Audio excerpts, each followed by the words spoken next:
Hi, I'm Rod Chappell, and welcome to the Rod Chappell Show. I'm delighted to have you with us today as we have two candidates for Missouri's Cole County Prosecutor's race. We've got three segments today, and so I want to just take a brief moment and allow each of the candidates to introduce themselves. First, we'll start with DK. Thank you for being here. DK, would you care to introduce yourself to the camera? Well, sure. I'm DK Hirner, and as you said, I'm running for prosecuting attorney.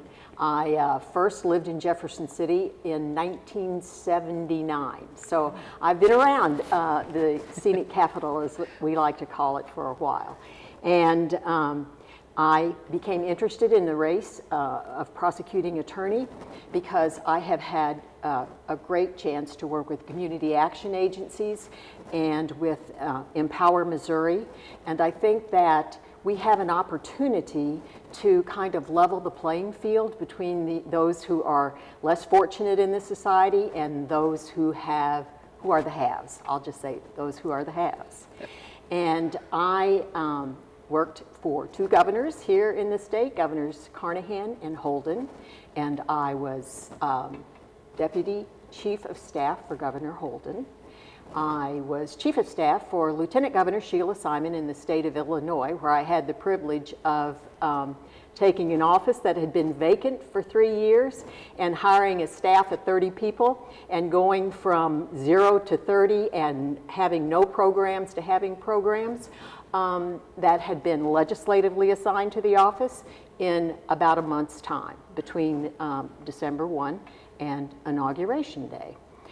And I just really think that it is important that the people of Cole County have a prosecutor that is a true public servant and will be open to share information with them and will post anything and everything that they would like to know about the office, which is not disallowed by law. All right, thank you.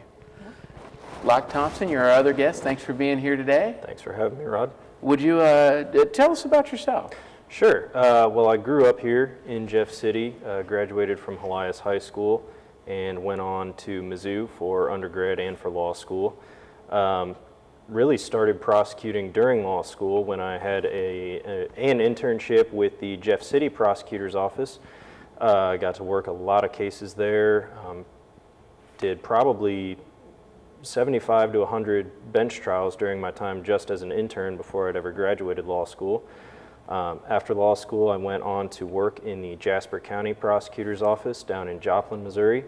And in addition to running my own criminal docket down there, I was also responsible from the prosecutor's side running the mental health court docket and the veterans court docket as well.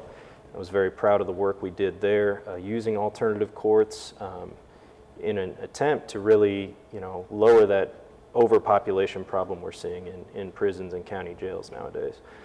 From there, I went on to the Attorney General's office, where I worked as a special prosecutor, handling mostly crimes of public corruption, sexually violent predator cases, and crimes against children, also the odd drug distribution case, things like that as well.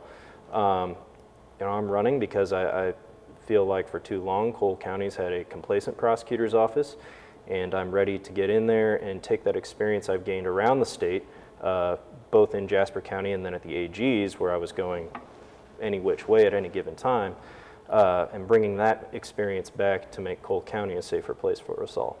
Excellent, excellent. And maybe both of you can kind of share in answering this question. What's the job of the Cole County prosecutor? What does that person do?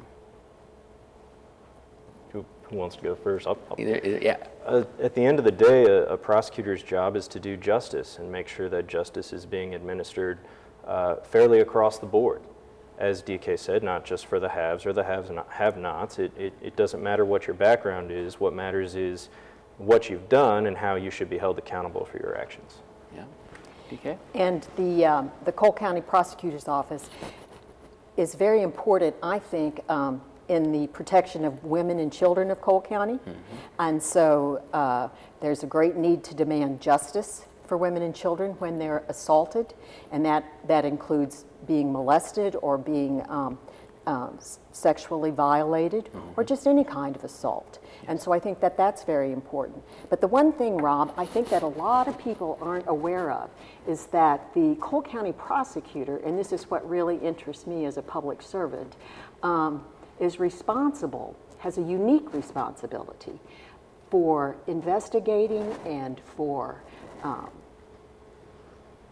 vigorously going after those who commit public corruption.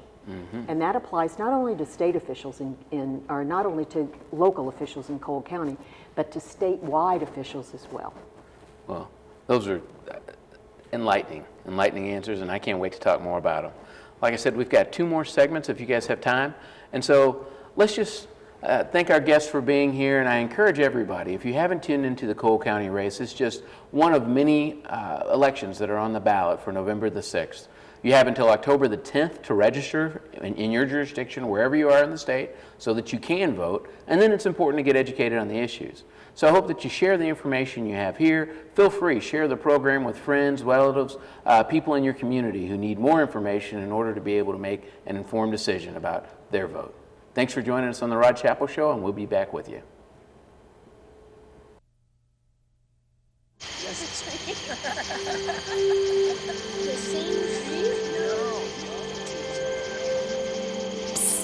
They're coming. Places, everybody. Light check. 1, 2, 1, 2. Everything looks good on our end. And lights. Come alive with the forest. Visit discovertheforest.org to find a forest near you.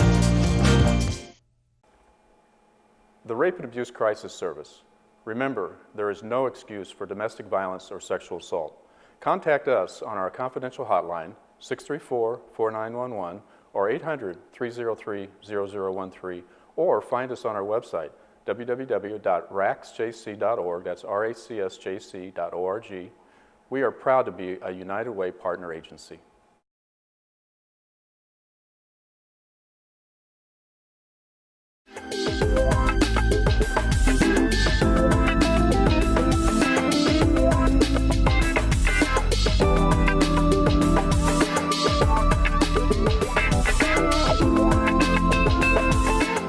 Welcome back to the Rod Chappell Show.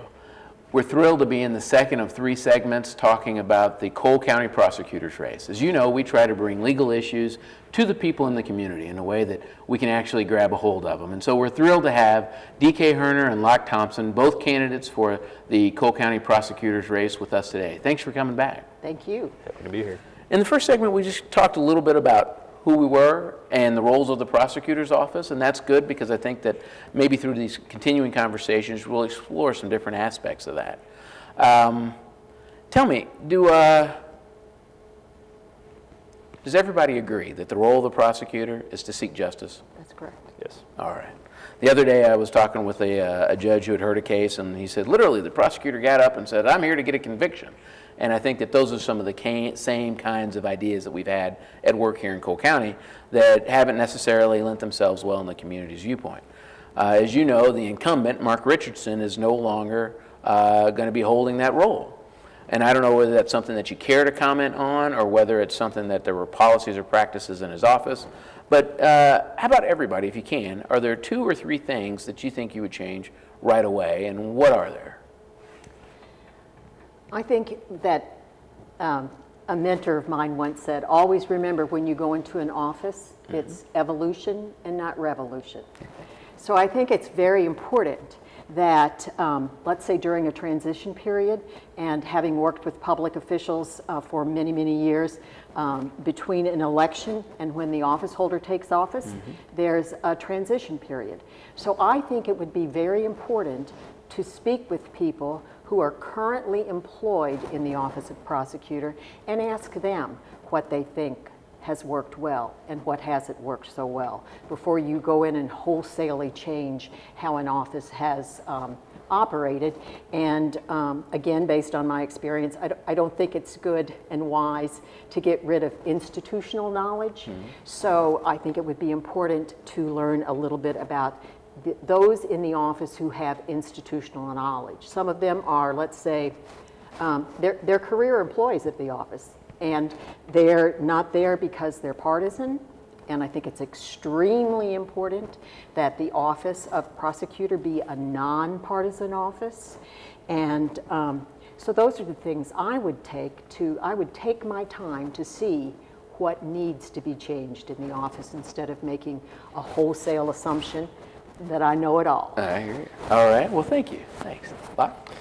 Sure. Well, I think one thing I mentioned a lot during my primary against Mark was that I think that Cole County needs to be doing more in the use of treatment courts, diversion programs, alternatives to incarceration, particularly when it comes to individuals suffering from mental illness and addiction issues.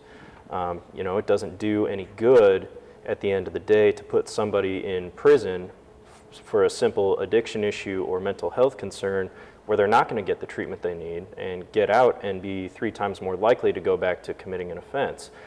We want to try to break that cycle and help people get out of that cycle of repeat offending if possible. So that's something I really want to address as soon as I get in there. Another thing, as DK mentioned, you know, you have a transition period, and getting through that adequately is of the utmost importance. I know for a fact there's already been some transition over there. A few attorneys have chosen to move on.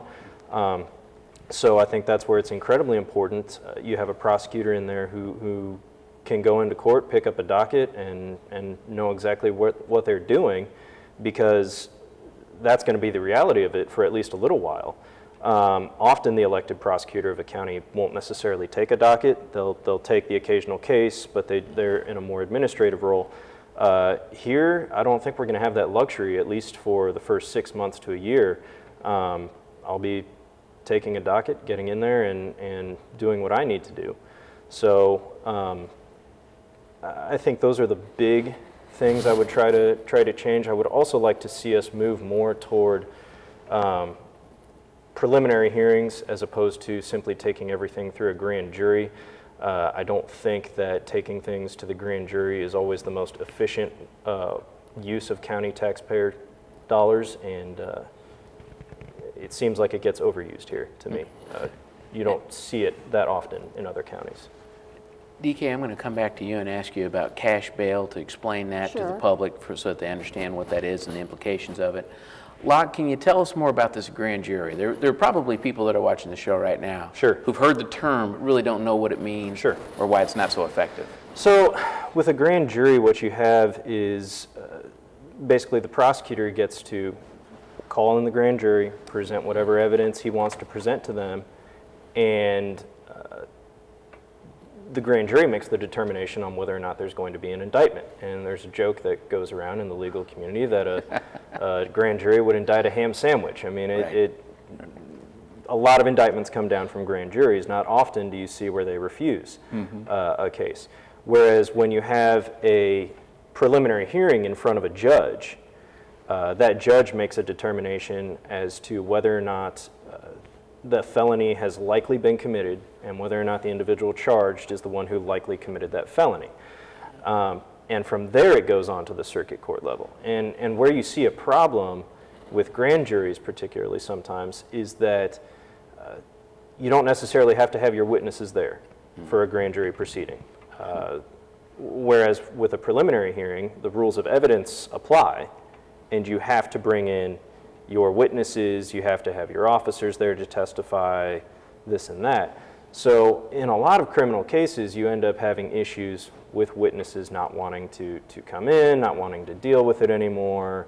And so with a preliminary hearing, it kind of allows the judge to hold both sides' feet to the fire a little bit and say, you know, we're going to set this for prelim. Prosecution, got to have your witnesses here. Otherwise, case is going to have to be dismissed. And that's important because you don't have that barrier with the grand jury proceedings. So you get to the circuit court level, and oftentimes, prosecutors still never met with the witness prior to trial because they can't get a hold of them. So with a preliminary hearing, it forces you to have that interaction with the witness, to get tabs on them, know where they are so that they're not, you know, running off, disappearing, anything like that. And it also allows you, in case they do such a thing, you have their testimony under oath, and if you can show that they're unavailable, you can still use that testimony. Sounds like the preliminary hearing still allows the prosecutor, or may even require the prosecutor to do the work to build a case before determining that there'll be one. Absolutely, that's part of the job. Yeah. Anything you'd like to add about that perspective on the preliminary hearing? Well, I think it's very important when we think about a prosecutor is that prosecutor has prosecutorial discretion. And that person, that prosecutor, is going to make the decision as to who does and who doesn't get charged with a crime. And so I think it's important to have some life experiences and maturity to bring to that decision, because we know that when those types of decisions are made, that impacts somebody's life. It impacts their ability to work.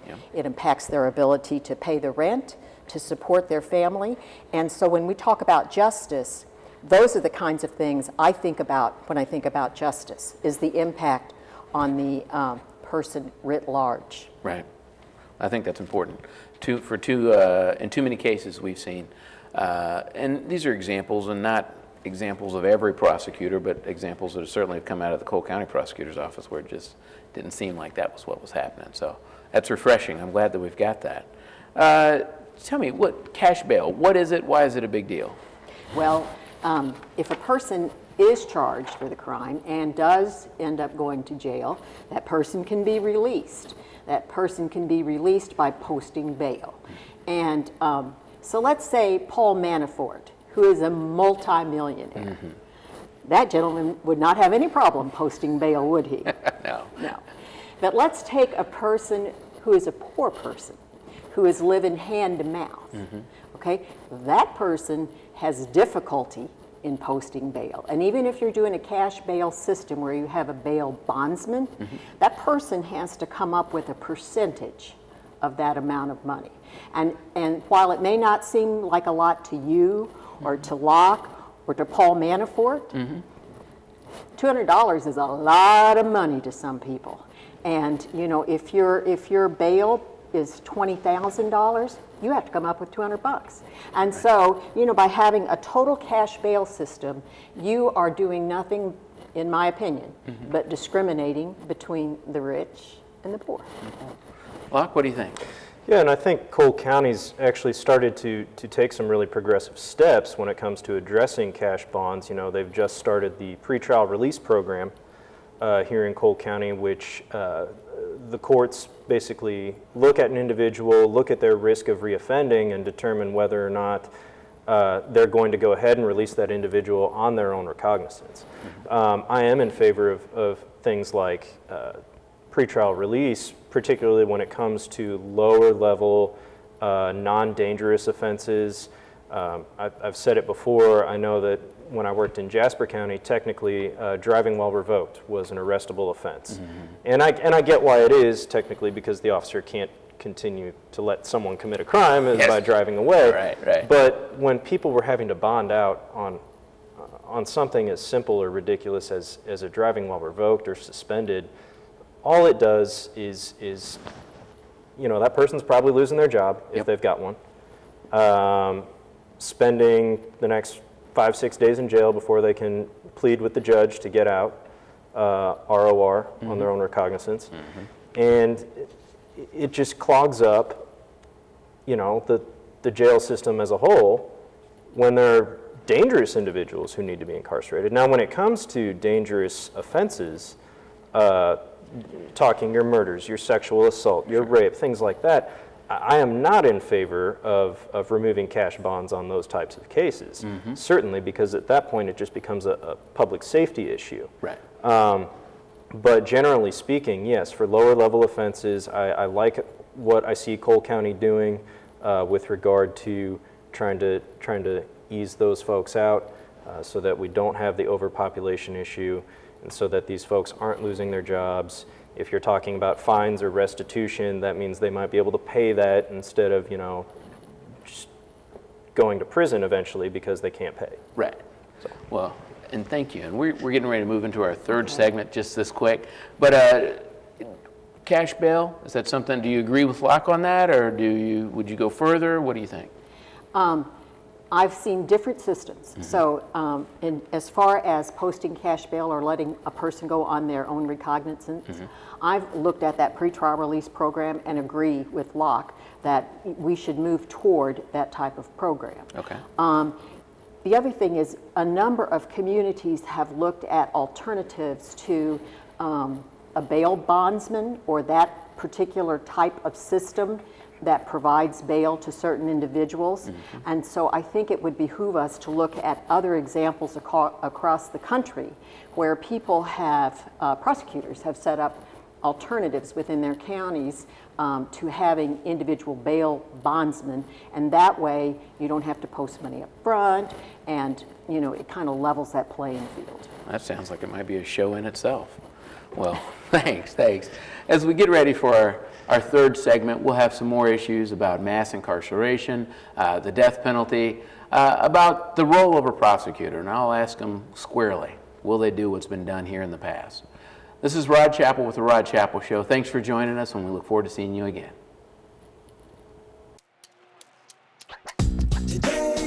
Yeah, salad on Saturday, fruit on Friday, throw a ball Thursday.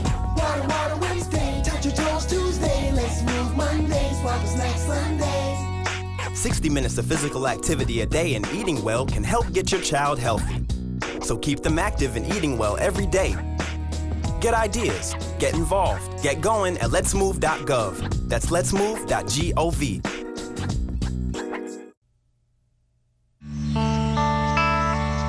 This is the moment I knew.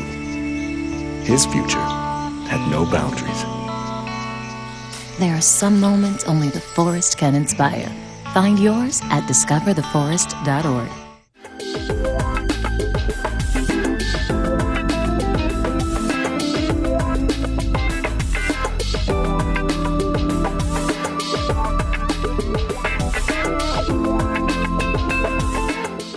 Hi, and thanks for joining us again on the Rod Chappell Show.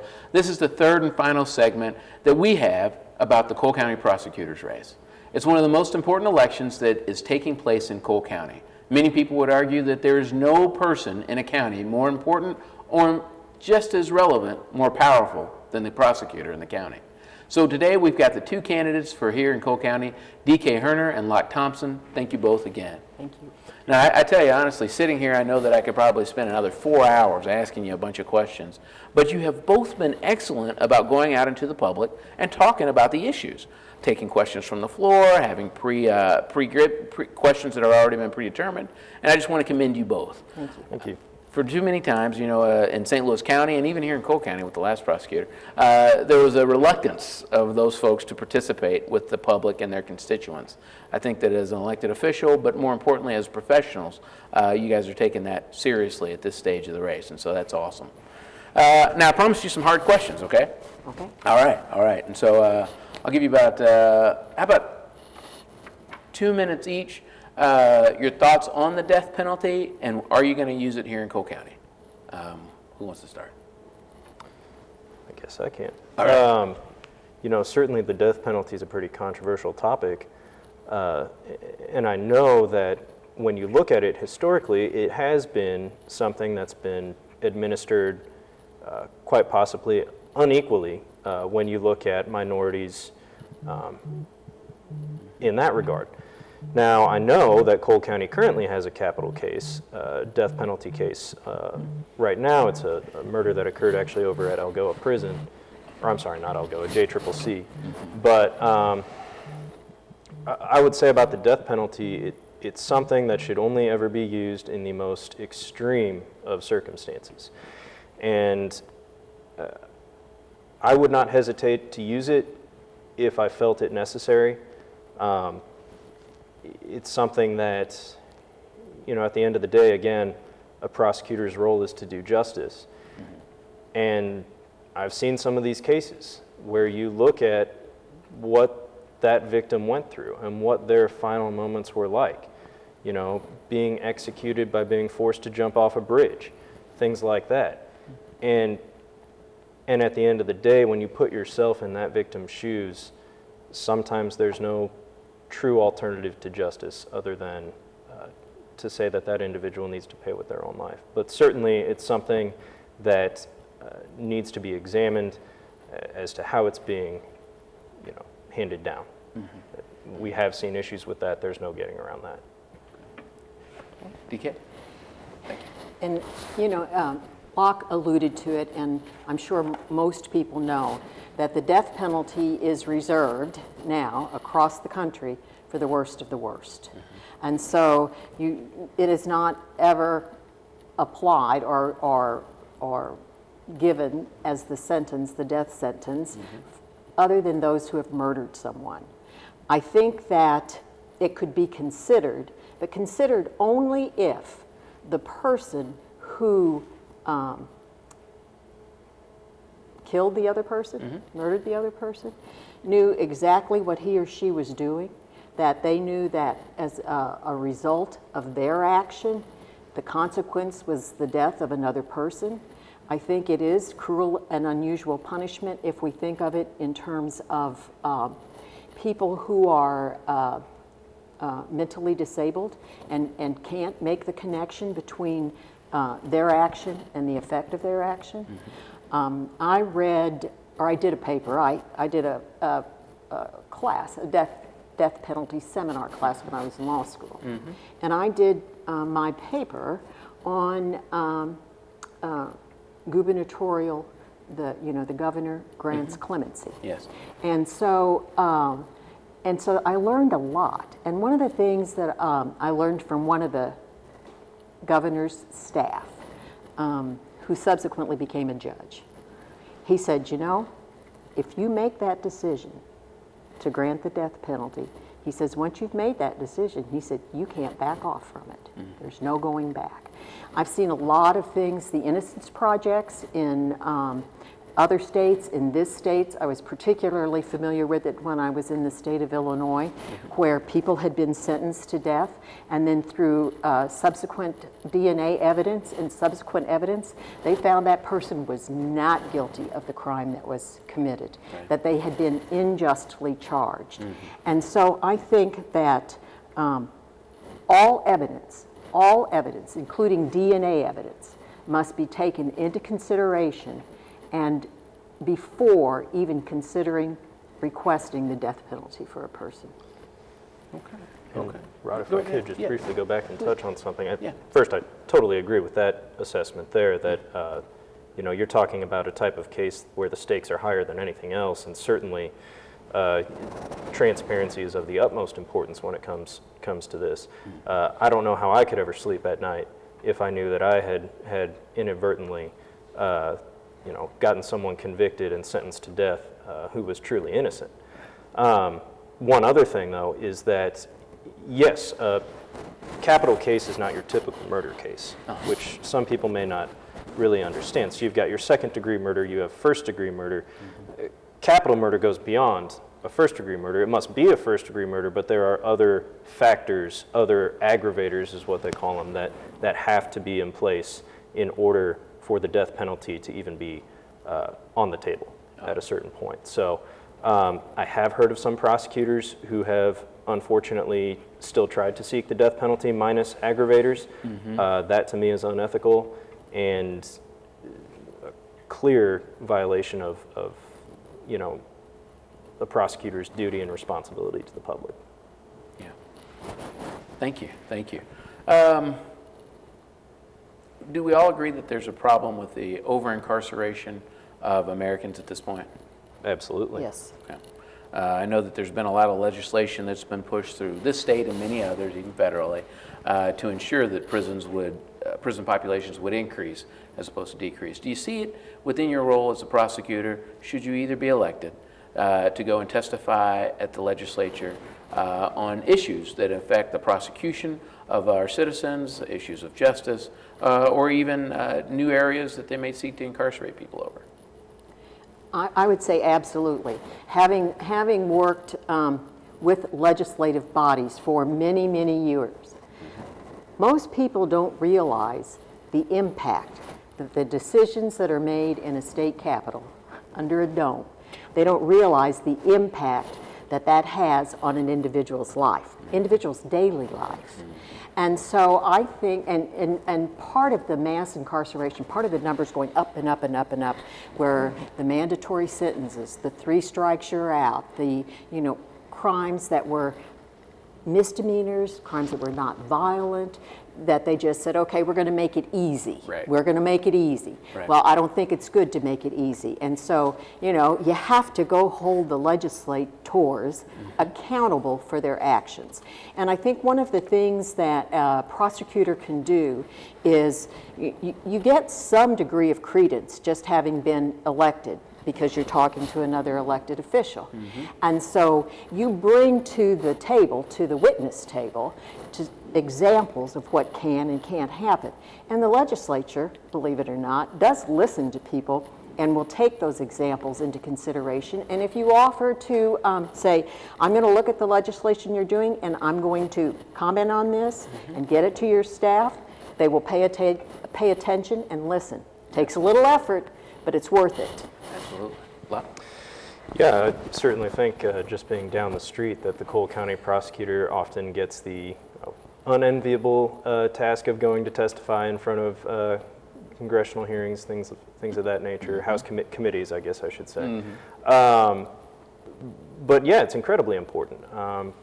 You know, I think, especially being here, seeing some of the high-profile stuff you do in Cole County, it gives us a pretty unique perspective on things, and I think that that's something we need to utilize when it comes to addressing issues with mandatory minimums, things of that nature.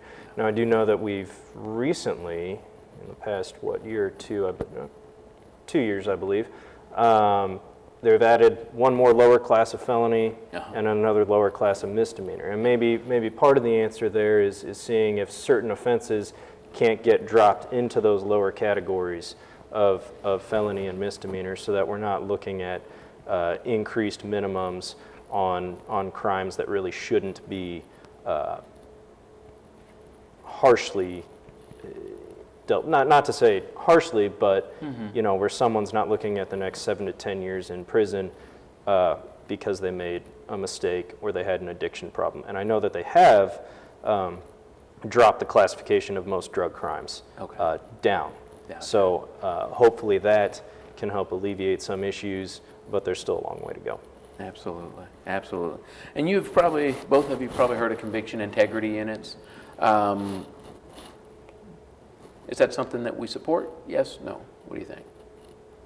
Well, I will admit that I'm not directly knowledgeable about conviction units, but I do believe that you shouldn't overcharge a crime to try to get somebody to plea deal down to a lesser crime. Yeah. That is wrong in my book.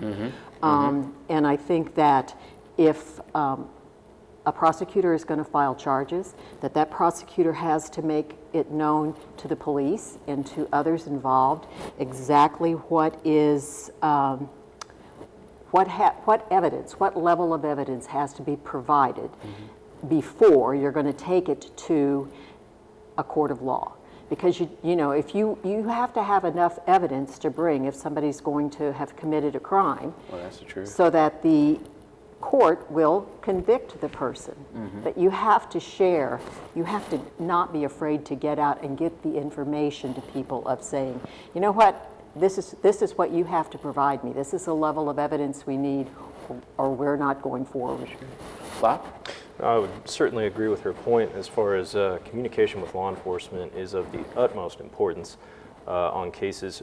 Particularly my experience with the Attorney General's office, I didn't have the luxury of just being able to walk down the street to the PD or the Sheriff's office and say, hey, I need to talk to Detective so-and-so.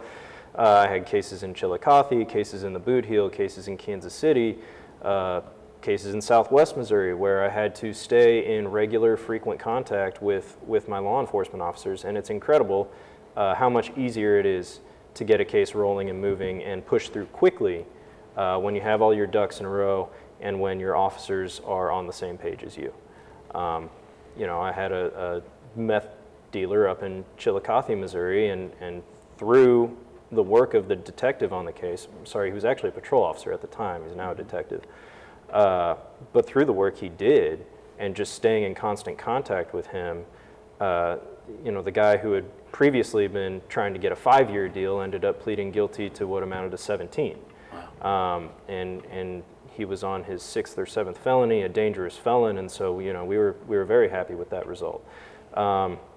Similarly, worked with the DDCC guys, Division of Drug and Crime Control, from the Highway Patrol on a public corruption case in Boonville, and due to the incredible work those guys did, staying in constant contact with them, we were able to get that case resolved within 2 months, which is almost unheard of in criminal justice. Sure.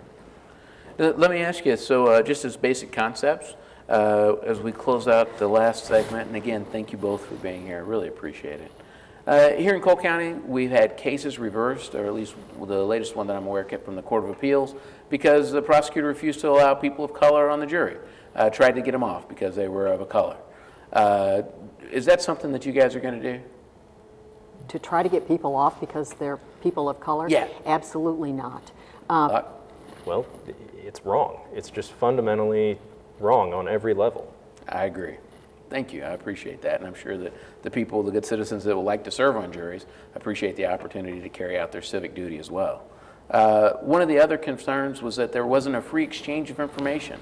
So if a prosecutor had evidence that some of that didn't come out, maybe till the trial or sometimes even after, is that conduct that both of you would seek to avoid?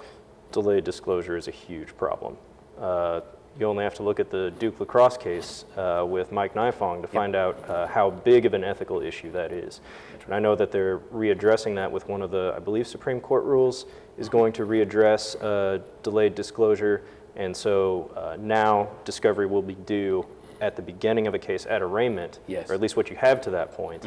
And hopefully that resolves some issues. But I'm always in favor of disclosing as much as I can, as quickly as I can. Again, it helps get the case moving, helps get it resolved faster, saves everybody time, saves the taxpayers money. DK? And I 100% agree. That's good. No surprises. Welcome changes here in our community. And then the last one, and I think that we'll have to make this really pretty quick, the detention of juveniles who have been engaged in misdemeanors, nonviolent, even low-level drug type issues or MIP, minors in possession of alcohol. Do you see the detention of those juveniles as being necessary, just in general? I know there's special circumstances, but what do you think? Generally speaking, I would say probably not. I think there are alternatives to actually incarcerating kids like that, and hopefully something that you can address, and it should be used more of as a last resort in that juvenile justice system, in my opinion. Absolutely. DK, and I would agree. Kids are kids, and sometimes they exercise poor judgment. Yeah. And you don't punish somebody for poor judgment. You have mentoring programs, you work with like the Boys and Girls Clubs, you work with stakeholders in the community who are willing to work with young people so that they have some good role models, because oftentimes that's a problem, or sometimes they have good role models and they do it anyway. But you know, everybody gets a chance. So everybody gets a chance. Well, I agree, and I think that's fantastic. And speaking of that, you know, recently there's been a move to, at least in the municipal level here in Cole County, get rid of the ability of the people to elect the prosecutor. Do you have a feeling on why it's important for people to be able to select their prosecutor? Well, at the end of the day, the prosecutor is accountable to the entire county. It's your job to do justice for the victims, for the people of the community. You have a duty to the defendant to make sure you prosecute them fairly and as quickly as possible. And I can't fathom a world, or nor would I want to see a world in which prosecutors are appointed and do not have that level of responsibility, I guess, to the public. And DK, do you feel similarly, or how do you feel about the idea that the local prosecutor, at least on the municipal level, that the ability of the people to elect that person could be taken away? I think it should be maintained, and I've followed the stories in the newspaper about how the city council thinks it should appoint the prosecutor.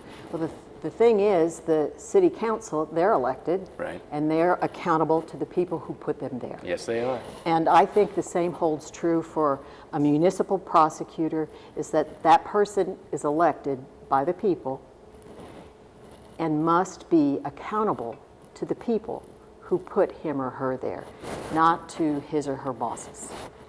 Wow. I think that Cole County is already in a much better position than it has been for several years. And so not only by your presence here, but by some of the information that you've been able to share with me, but more importantly, the public through this show and also the many debates that I know that you've been in and are continuing to work through. Just let me again commend you for your service and your dedication and your willingness to be public servants. This isn't the easiest time for that. So thank you very much. And listen, if you've got time, we would love to have you on some different day. Sure. Love to be here. All right. All right. Thank you both. Thank Thanks, you. Rod.